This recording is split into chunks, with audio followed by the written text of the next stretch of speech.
the end, sadista eh.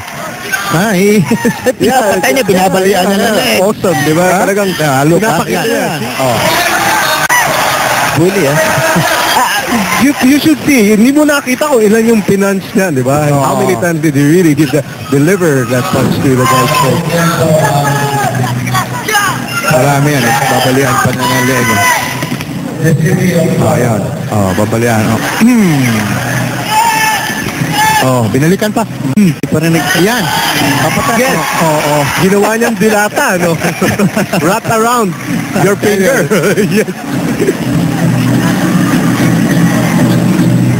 I wouldn't be surprised if he wins the individual performance also. Yeah.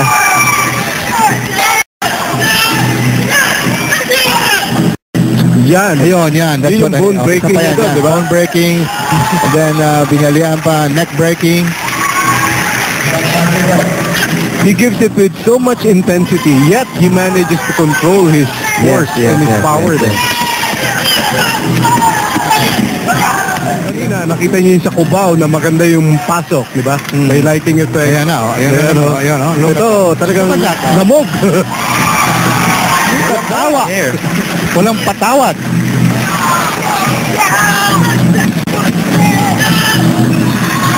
Look at that. His name again is Danny, ano pangalan niya? Ernesto Luis. Ernesto Luis Jr. Remember that name. Ernesto Luis Jr. Ernesto Massacre Jr. He's a second dan, Look at that. Massacre. Itong partner niyang ito, kasi saan nila patayan? Mula kanina. Totoo yan, Romy, no? Tama yung middle name eh. Massacre. M. For Massacre. Massacre si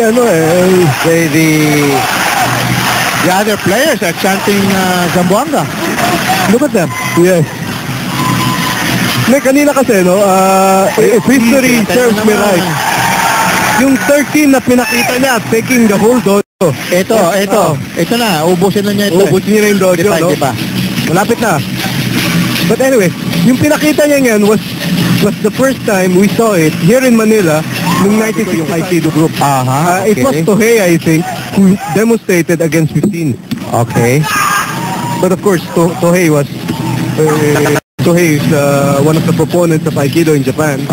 And he showed it against 15 people. That's awesome. That takes a lot of strength, stamina, and ki. Yes, that's and true. he's going to do it again.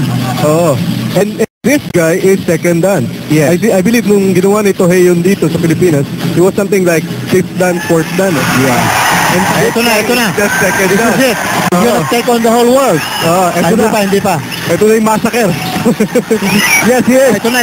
This is it. This is the massacre. This is the massacre. Everyone enjoys it. Diba? They all love this performance. Look at that. They're ganging up on him and he's taking them, all of them on. Yan ang labot po talaga, Naabot siya pero hindi pa rin bumabagsak eh. That is pure ki. Papalakpak pa.